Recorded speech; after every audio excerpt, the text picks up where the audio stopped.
Day. Good. Weak. You're in mid-cycle pass. What I say, we retrain in the Army when we're deficient. Gotta be louder. Delta Company families, how we doing today?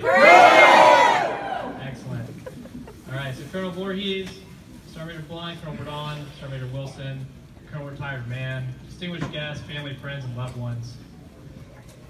But before I start, I do want to acknowledge that your trainees were part of something historical this cycle.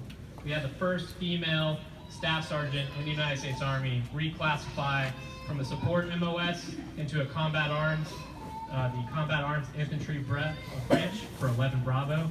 Staff Sergeant Ariana Perez was the senior drill sergeant for 3rd Platoon. She'll be posted up around 3rd Platoon area afterwards, so if you want to go shake a hand for someone who's trailblazing and just making history, feel free to see her. So if we could give a round of applause for Staff Sergeant Perez.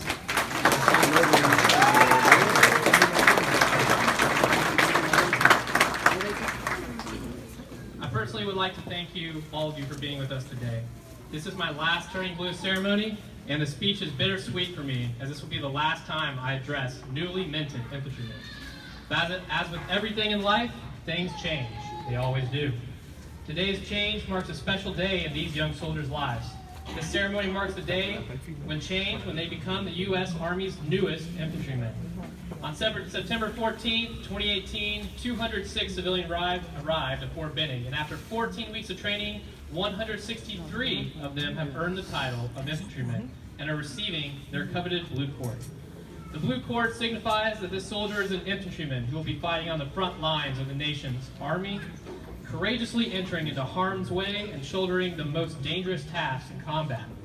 America will always need boots on the ground to win its nation's wars, and these soldiers standing here before you will continue to fill that role with valor and honor.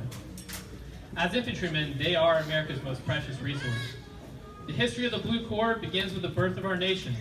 General George Washington selected blue to distinguish his toughest and most resolute infantrymen from all other soldiers on the battlefield. Many years later, during the Mexican-American War, the Mexican Army threatened to hang many American officers captured. In defiance to their enemies, the officers of the infantry carried a rope around their right shoulder, demonstrating the fearless determination of the infantry. Finally, during the Korean War, Congress sought to recognize the courage and sacrifice of the infantry soldiers who were fighting the intense battles across the Korean Peninsula and adopted the Blue Cord that we know today. At that time, Congress declared that only fully qualified infantrymen